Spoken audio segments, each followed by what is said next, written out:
हमारी चुनावी यात्रा पहुंच चुकी है आजमगढ़ में। यहाँ पर बसपा सपा की ही हमेशा लड़ाई रहती थी। अमूमन यादव कैंडिडेट क्यों चुना जाता है? तो काम के बलबूते के उनको वोट नहीं मिलने जा रहा है या फिर यहाँ पे जाति समीकरण ज़्यादा हावी है? जो दलित वोटर्स हैं वो उनका क्या सोचना है, वो किस तरफ जा सकते हैं? बीजेपी का जो चुनाव था पिछली बार, उसको आप अंग्रेजी में एक्सीडेंटल भी कह सकते हैं। एक अकेला हिंदुस्तान को बचाने वाला चुनाव है। आजमगढ़ में कुछ पत्रकारों से बात करेंगे और जानने की कोशिश करेंगे कि आजमगढ़ सहित आसपास की सीटों पर चुनावी समीकरण क्या है। यह डिस्कशन, ये बातचीत इसलिए भी करनी पड़ रही है क्योंकि जैसे जैसे चुनाव दर चुनाव मतदान होता जा रहा है, 6वें और 7वें चरण में पूर्वांचल की सीटों पर मतदान होना है और कई समीकरण ऐसे हैं जो बताते हैं कि पूर्वांचल की सीट बहुत ही टफ होने वाली है बीजेपी और अलायंस के लिए। इसको समझेंगे मैप के जरिए और इस पे बातचीत करने के लिए हमारे साथ मौजूद हैं वरिष्ठ पत्रकार। आजमगढ़ सीट इसलिए हॉट सीट मानी जा रही है क्योंकि यहाँ से समाजवादी पार्टी की तरफ से धर्मेंद्र यादव चुनावी मैदान में हैं और उनके सामने है दिनेश लाल यादव। तो सबसे पहले मैं बातचीत करना चाहूँगा कि आजमगढ़ सीट पे अभी चुनावी समीकरण क्या दिख रहे हैं और अब की बार में जो सीट बीजेपी के लिए टफ मानी जाती थी, अब की बार क्या दिख रहा है आपको? देखिए, बीजेपी का जो चुनाव था पिछली बार, उसको आप अंग्रेजी में एक्सीडेंटल भी कह सकते हैं। या अगर अब समीकरण पर बात करेंगे तो पिछली बार बीएसपी ने जो कैंडिडेट दिया था उनको 2,66,000 वोट मिले थे। यानी कि मोटी मोटा अगर अंक गणित के हिसाब से देखें समीकरण को वोटों का, तो वो मैं समझता हूँ कि उनको जो है माइनॉरिटी के वोट बट गए समाजवादी पार्टी के और बमुश्किल वो 8,000 वोटों से बीजेपी यहाँ चुनाव जीती। तो इस बार सबसे पहले गोटी सेट किया समाजवादी पार्टी ने कि वो जो पिछले 2 बार से लोकसभा का चुनाव लड़ रहे थे, शाह आलम गुड्डू जमाली उनका नाम है, तो वो एमएलए भी थे और दूसरा सबसे बड़ी बात यह है कि वो मुलायम सिंह यादव से भी चुनाव लड़े थे और अखिलेश यादव से भी चुनाव लड़े थे और हर बार वो 2.5-3 लाख वोट पाते थे। बड़ी मुश्किल से अखिलेश यादव, चूँकि भाई बड़े नेता थे, और मुलायम सिंह जी भी जीत गए, लेकिन थोड़ा धर्मेंद्र जी जो है वो इसमें थोड़ा पिछड़ गए और 8,000 वोटों से बाई एक्सीडेंटली बीजेपी जीत पाई। अब इस बार ये निशाना साध लिया है समाजवादी पार्टी ने, शाह आलम गुड्डू जमाली को एमएलसी बना के अपने पक्ष में उन्होंने कर लिया है और लिहाजा नतीजा ये हुआ कि बीएसपी अपना कोई कैंडिडेट तय ही नहीं कर पाई और जो अब किया है तो मुझे नहीं लगता है कि वो 50,000 से ज़्यादा वोट तो उनको मिलने वाला नहीं है। लिहाजा धर्मेंद्र यादव को बहुत बड़ा एज है और बड़ी लीड है उनके पास, बीजेपी के पास कोई चांस नहीं है। आप कह रहे हैं कि बीजेपी के लिए सीट मुश्किल है। डॉक्टर अरविंद जी से जानने की कोशिश करेंगे कि हम जब देखते हैं मैप में तो आजमगढ़ सीट इधर मऊ और गोरखपुर, अकबरपुर, जौनपुर इन जगहों से घिरी हुई है और पूर्वांचल में आजमगढ़ सीट इकलौती ऐसी सीट थी जो कि 14 में जैसे तैसे बची थी समाजवादी पार्टी के लिए।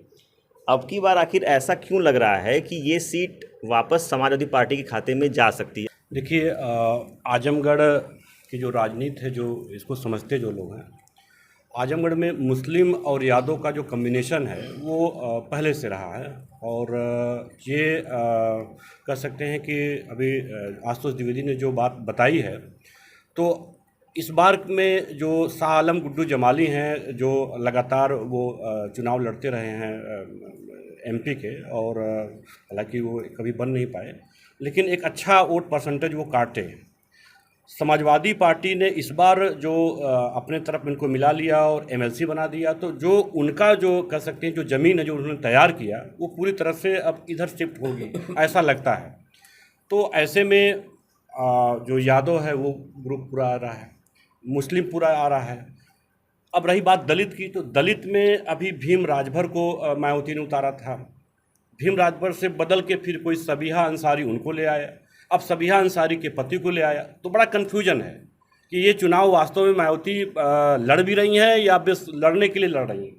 तो ये जो दलित है, ये हमें लग रहा है कि ये समाजवादी पार्टी और भाजपा में ये बटेगा, जो दलित हो, जिसकी जितनी क्षमता है। अब समाजवादी पार्टी के 10 विधायक हैं और ये कह सकते हैं कि ये इतना सक्षम है कि वो मैनेज कर सकते हैं दलित वोटों को। तो मुझे लग रहा है कि कम से कम 1 लाख वोट से जो है ये सीट जो है इंडिया गठबंधन के जो प्रत्याशी हैं समाजवादी पार्टी के धर्मेंद्र यादव, वो निकाल लेंगे। तो ऐसे में एक सवाल मैं ये पूछना चाहूँगा कि क्या ऐसा लगता है कि आजमगढ़ का विकास अगर देखा जाए तो यहाँ इसको बोलते हैं कि सपा का गढ़, तो क्या आजमगढ़ का विकास हुआ है सपा के गढ़ कहे जाने या समाजवादी पार्टी की सरकार में? तो यह तो सच है कि आजमगढ़ जनपद के अंदर जो भी विकास हुआ है प्राथमिकता समाजवादी पार्टी को है। समाजवादी पार्टी के अलावा किसी ने विकास की नींव नहीं डाली थी। कांग्रेस की गवर्नमेंट जब कभी बना करती थी तो कांग्रेस ने शुरुआती दौर पर सड़कें, पतली पगडंडियाँ जो थी वहाँ सड़कें बनाए। श्री राम नरेश यादव जी चीफ मिनिस्टर रहे हैं, उनके ज़माने में सब पगडंडी पर सड़कें बनी और सब हुआ, लेकिन उसके बाद विगत 30-35 वर्षों तक कोई विकास नहीं हुआ। फिर समाजवादी पार्टी जब से आई तो आजमगढ़ जनपद का विकास हुआ। चूँकि समाजवादी पार्टी ने ही कमिश्नरी यहाँ लाई, महिला अस्पताल, PGI और क्या नाम से एयरपोर्ट, ये सब समाजवादी पार्टी की। और यह जनपद भी बैकवर्ड क्षेत्र है। यहाँ पर बसपा सपा की ही हमेशा लड़ाई रहती थी। भाग्य था निरहू का, जीत गए चुनाव। यूपी में गवर्नमेंट भी उनकी थी, तो बीच में चुनाव हुआ और जीत गए। चूँकि गुड्डू जमाली बहुजन समाज पार्टी से चुनाव लड़ रहे थे, वो सामाजिक आदमी हैं, हमेशा जनता के बीच रहते हैं। गरीब जनता जो होती, चाहे किसी भी जात की हो, पर्सनल वोट गुड्डू जमाली के पास था। यही वजह थी कि धर्मेंद्र यादव चुनाव उस समय हार गए थे, दिनेश लाल यादव ने चुनाव जीत गए थे। एक मैं सवाल ये करना चाहता हूँ खास करके आजमगढ़ की सीट को लेकर के कि आजमगढ़ पे चाहे सपा उम्मीदवार हो या बीजेपी उम्मीदवार हो, अमूमन यादव कैंडिडेट क्यों चुना जाता है? आखिर ऐसा क्या फैक्टर आजमगढ़ में कि चाहे बीजेपी ने भी चुना तो यादव कैंडिडेट चुना, सपा चुनती ही है, तो इसकी क्या वजह है?